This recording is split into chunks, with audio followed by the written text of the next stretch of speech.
All right, we're now with Office of Emergency Management, and Chief White, you enjoyed your last hearing so much, you're sticking around doing another one. Well, practice makes perfect. Perfect practice is better, so we'll see if we can't do well. Could you introduce your colleagues and then make whatever presentation you'd like to make? Yes, to my left here, I have Commander Charles Shannon, Nashville Fire Department, who is the Chief Administrator and the Manager of OEM. To my right, once again, I have Leanne Hager, our Fire Department's Chief Financial Officer, and Laura Faust, who's Financial Officer for OEM. Okay, thank you. Just talk about your budget and. All right. Talk about a few of the. I want to talk about the accomplishments, the goals, and the strategic issues facing OEM. Now, August 8th of 2013, OEM headed up the major flooding declaration. This was an SBA, or Small Business Administration declaration, and included coordination with Tennessee Emergency Management Agency, FEMA, and once again, SBA. This also included disaster loan centers from 9/5 to 9/11, 2013. This was a plus for the city in that one of the things, anytime you have a disaster or whatever, the documentation involved in it is very key and critical to this, and this is actually going to help us as far as administrating that aspect of it.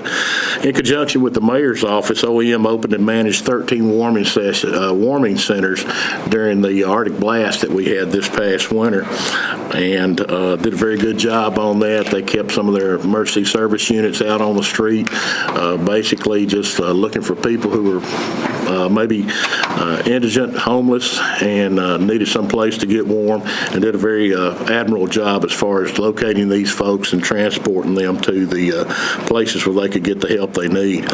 In the past 12 months, OEM dispatched and coordinated 58,861 calls, and the OEM OIC, officer in charge, physically responded to 185 calls. Let me back up just a little bit. I'm sure you're aware of this, but the mission of OEM has about three major functions that they take care of. First of all, they're an integral planning function as far as disaster preparedness, disaster mitigation, emergency response, and things within the city.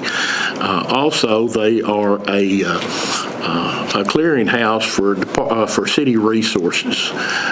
Anytime, let's say the fire department, which I'm most familiar with, needs a resource from Public Works or maybe from Water and Sewer, something like that, OEM is the people or the organization that will actually contact those 24/7, any hour of the day or night, and make sure that we have those resources coming to us. So that's a very vital thing there as far as the planning goes. If you're at all familiar with the Comprehensive Emergency Management Plan, OEM has put that together. It's a monumental task just staying abreast of that, making any kind of changes or whatever, and actually adding addendums to that for new missions that may come about. So once again, let me proceed on. As of March 2014, OEM closed out 5 grants for this fiscal year, and we'll close out another two prior to the year end. OEM will have active 4 grants remaining open. OEM implemented a grant inventory asset program and loaded all grant-related items from 2010 grants forward for tracking. OEM coordinated the gathering of costs related to the March 2014 ice storm. Over $970,000 worth of storm-related costs were verified and submitted to TEMA for consideration. So once again, this is a very vital function. Anytime they're prolific note takers, and you have to be if you're in emergency management, because if you don't document that, you have no recourse as far as maybe some sort of financial recovery from another government organization. Some of the goals that OEM has set in place is to strive for further enhanced citizen preparedness throughout Metro Nashville. They have their CERT program where citizens are trained as far as emergency preparedness and things like that are concerned. They're going to continue to foster an organizational structure and culture at OEM that creates a safe, proficient, collaborative, and effective workplace. Once again, the premise there being if we can't keep our own people safe, we have no chance of keeping the citizenry safe. Another goal is to enhance and expand community partnerships with non-governmental organizations, the private sector, and public sector agencies. And then lastly, to become a fully accredited local agency by the Emergency Management Accreditation Program. They've got a site visit actually coming up this coming May on the 19th. Some of the strategic issues that OEM actually faces is they're going to continue to work closely with key Metro departments. As I said before, they're kind of the clearinghouse for Metro resources. The state and federal government, they're going to continue to monitor that and stay on top of that because sometimes we may need help from a state or a federal resource as well.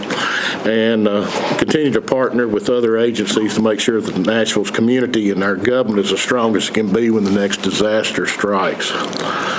They've got several training exercises that perform them and have many upcoming, but I'll sort of leave that at that, and we can get into the monetary aspect of that. Have you got the sheet on that, Leanne? Would you mind going through some of that?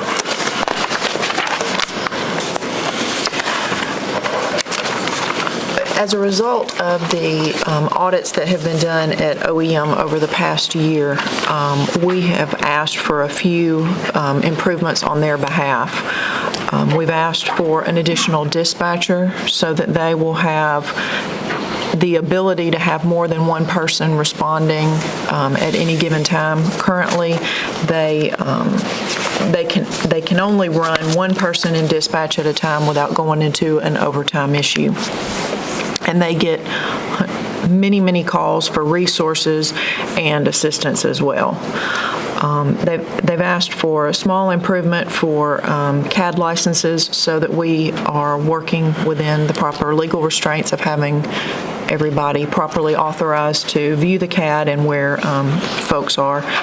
And one of the other more important operating requests that they've made is for drug testing. The Office of Emergency Management has approximately 13 employees, but they've got over 50 volunteers that help service this city in many ways.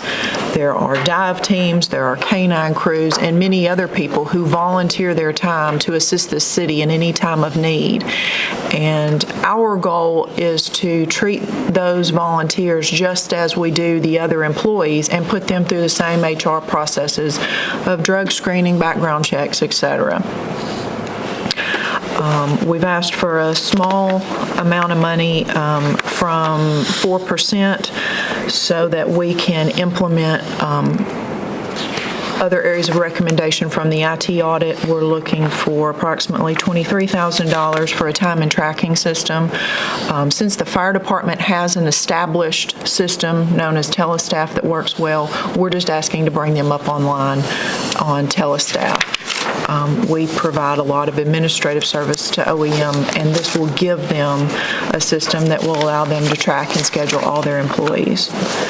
And then there is a request for $16,000 to purchase computers so that the necessary employees and volunteers that are out there have the appropriate devices and they're following Metro's IT policies. Okay. And the IT work that the OEM does, it relates to your IT requests? Yes. The fire department? Yes.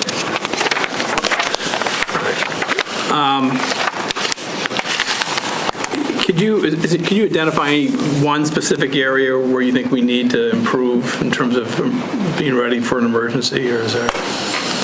Well, I think the planning aspect is always one area. I know President Eisenhower once said that the plan wasn't that important, but planning was everything, and that's what we need to strive to maintain. Now, as far as improvement in planning goes, we can always have improvement in IT. IT functions relative to planning. You can always have improvement in communications and things like that, but that's one area that I would look at. I think also, since we are using volunteer help over there, a critical component is to make sure that, once again, that their training is always update, that it's timely, and it's going to be training that's going to help them better help us to meet the future demands. Chief Shannon, have you got anything that comes No, to your sir, I mind? think that what Chief has said is very correct.